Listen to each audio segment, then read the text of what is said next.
Hello. In this week's Torah portion, Behaalotecha, Moses appoints 70 elders to help him judge and govern Israel. The Sanhedrin is born, a body of 71 sages ruling on Torah matters.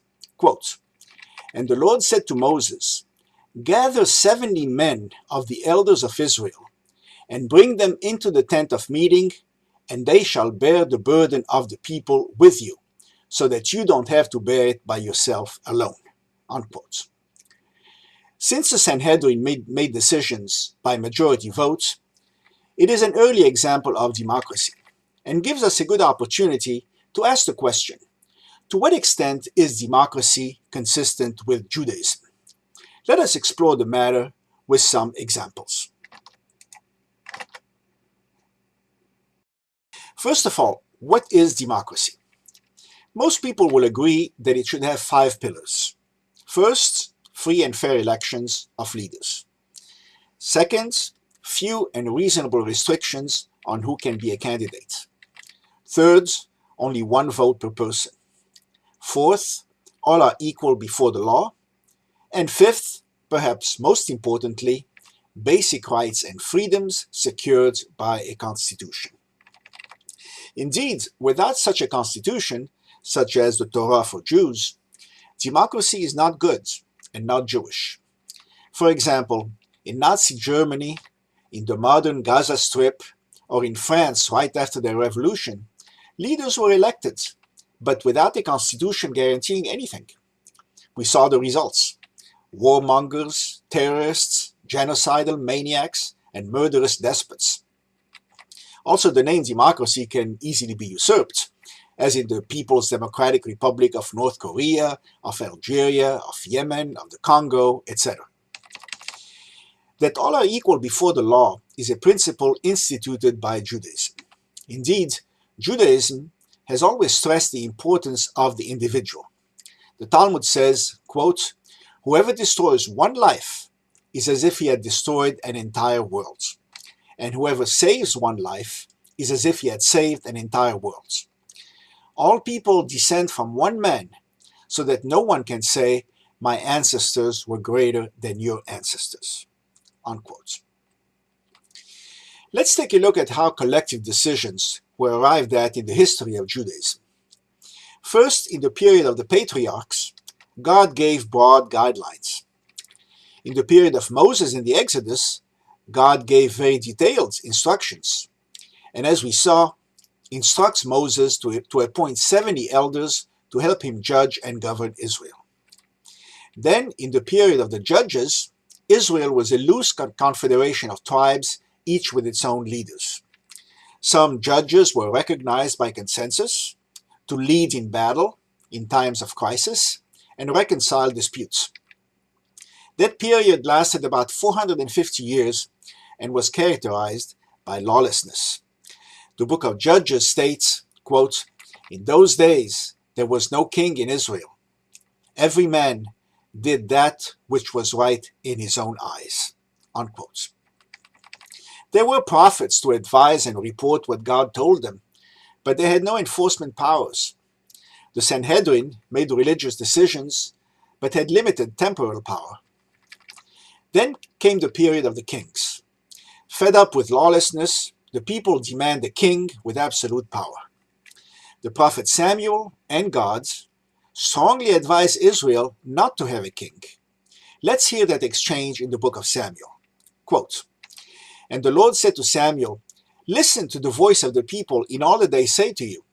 For they have not rejected you, but they have rejected me, that I should not reign over them. But you should solemnly warn them and relate to them the customary practice of the king who shall reign over them." And he, Samuel, said, "This will be the customary practice of the king who shall reign over you. He will take your sons and appoint them for himself, for his chariots, and to be his horsemen, and some shall run before his chariots. And he will appoint for himself captains over thousands and captains over 50s, and will set them to plow his grounds, and to reap his harvest, and to make his instruments of war and instruments of his chariots. And he will take your daughters to be perfumers, and to be cooks, and to be bakers. And he will take your fields, and your vineyards, and your olive trees, the best of them, and give them to his servants.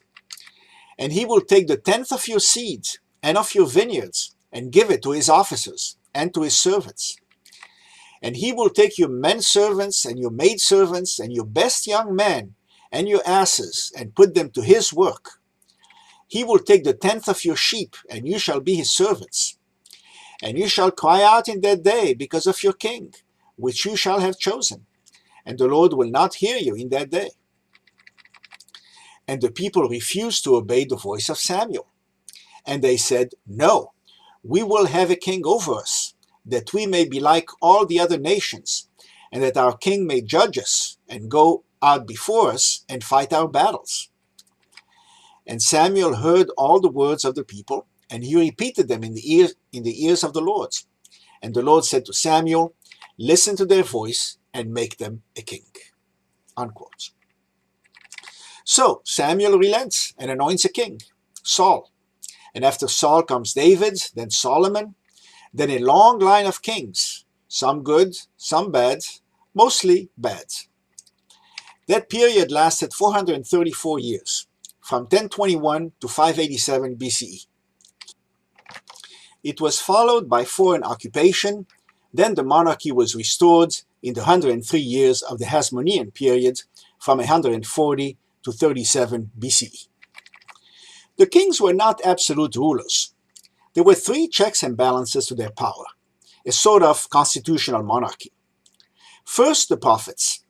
They could loudly tell the people things the king did not want to hear. The king sometimes harassed them and even killed them for it. Second, the priests. Led by the high priest, they had their own religious responsibilities, separate from kings, prophets, or rabbis, and were influential. Third, the Sanhedrin. It decided legal matters and ran an independent judiciary. Here are some examples of the limits placed on kings. The Talmud says, quote, The king may neither judge nor be judged, testify nor be testified against. The king or the high priest may not be members of the Sanhedrin's board for the intercalation of the year, that is, to decide when to add a leap year. The king on account of the upkeep of the army, and the high priest because of the codes. Unquote. Here's what this means. The king is presumed to be biased in favor of adding a month, because he pays his soldier by the year, so adding a month makes the year longer. So he is excluded from the boards. The high priest is presumed to be biased against adding a month, because he has to immerse 5 times in the mikvah on Yom Kippur, and if Yom Kippur falls a month later, the water is colder. So he's also excluded from the boards. These are very human considerations. Now, before we go on, whether or not to add a month to the Jewish year no longer has to be decided each year. The Jewish calendar we use today tells us when to do it. It was issued in 358 CE by Hillel II as the last gift of the last Sanhedrin, before it was banned by the Romans. Later, the view on kings changed. Rabbi Nehemiah writes that it is not a religious duty for the people to have a king. Abravanel writes in 15th century Spain that a republic is better than a monarchy because it is better that power be shared. The Sanhedrin was closest to democracy. All decisions were made by majority votes, and each rabbi had only one vote. That practice is based on the verse in Exodus, Lo tihyeh acharei rabim leraot. You shall not follow the majority for evil. The Talmud interpreted this to mean, if you must not follow the majority for evil, then surely you must follow the majority for good. The Sanhedrin instituted 3 types of courts. The basic Beit Din with 3 judges for ordinary cases, the small Sanhedrin with 23 judges for capital offenses and other life and death matters, and the Great Sanhedrin, the Supreme Court of Israel, with 71 judges to decide Jewish law. There was always an odd number of judges to avoid a tie. Rabbis who refused to accept and teach the majority decision were expelled from the Sanhedrin and placed under herem. Examples are Rabbis Eliezer and Akavia ben Mahalalel. This is not full democracy in that not everyone gets a vote. Only designated judges appointed to decide specific matters posed before them get to vote. The Talmud states, quote, God said the majority must be followed. When the majority declares a thing permitted, it is permitted. And when the majority declares a thing forbidden, it is forbidden. The Torah is capable of interpretation, with 49 points arguing one way and 49 points arguing the other way. Unquote. They follow the principle of Aharei Rabim Lehatot. Where there is a controversy between an individual and the many, the halacha follows the many. Even God cannot overrule a majority opinion, as demonstrated by the famous story in Bava Metzia, where God's opinion on a law is overruled by the majority of the rabbis. How about the common people? Do they have any voice? The rabbis have a tradition of listening to them. 3 rules attest to that. The first is, Puk hazi ma'amma devar. Go out and see what the people are doing. Here are 3 examples from the Talmud. The first is, Rabbah, the son of Rabbi Hanan, said to Abaye, according to others to Rabbi Yosef, what is the law? He replied, go out and see what the people are doing. The second is, said Rabbi Hanan to Abaye, what is the law? He replied, go out and see what the people are doing. The third is, they said, does anyone know whether Pesach overrides Shabbat? Hillel knows. So they summoned him and said, Master, what if a man forgot and did not bring a knife on the eve of Shabbat? Hillel answered, I have heard this law, but have forgotten it. But leave it to Israel. If they are not prophets, they are the children of prophets. Go and see what the people actually do. The next day, they found that those who had a lamb as a Pesach sacrifice stuck the knife in its wool, and those who had a goat as a Pesach sacrifice stuck it between its horns. Unquote. So the people figured out the law by using their heads. Note that we're talking about deferring to what observant Jews do. Unlike what some say, Judaism is not what Jews do.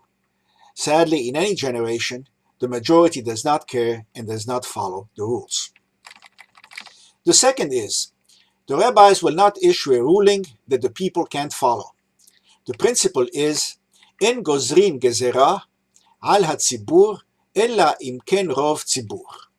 Yecholin la'amod ba. We do not enact a decree upon the community unless a majority of the community is able to live up to it. 3 examples from the Talmud. The rabbis declined to prohibit meat and wine after the destruction of the temple. The rabbis declined to prohibit non-Jewish oil. And the rabbis declined to prohibit raising large animals in Israel.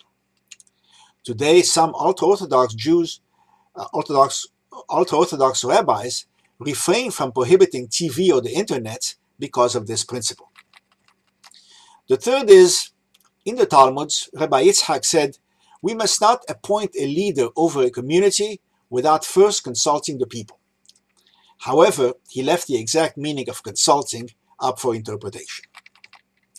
Now let's ask, today, how are Jewish leaders chosen and how are Jewish decisions arrived at? In the state of Israel, there is a Western-style democracy. For new religious decisions, each rabbi is essentially on his own. There is no Sanhedrin to make central decisions. Majority rule is a thing of the past. New halachic decisions are made by individual rabbis who make them stick only by virtue of the respect they inspire. Their decisions are sometimes controversial, even centuries after their death. Maimonides is an example. Generally, Jews shop for a community whose practices most closely reflect their view. In congregations and Jewish institutions, there is minimal fig leaf democracy to select secular leaders and reach decisions. A board handpicks a nominating committee who handpicks the next leaders as a package. then the entire congregation or membership votes yes or no on the entire package. There are no opposing candidates, no running for office, no campaigning, no resumes circulated, no debates, no interaction, no candidates advertising their qualifications, their experience, their plans, or their vision to the people. Time to conclude. What can we conclude? That Jewish law does not preclude democracy as practiced in the West, but does not mandate it either. The operating principle is we must listen to the people. Even God, while agreeing with the prophet Samuel that the king is a bad idea, nevertheless tells Samuel, listen to the voice of the people in all that they say to you. Listen to their voice. Shabbat Shalom.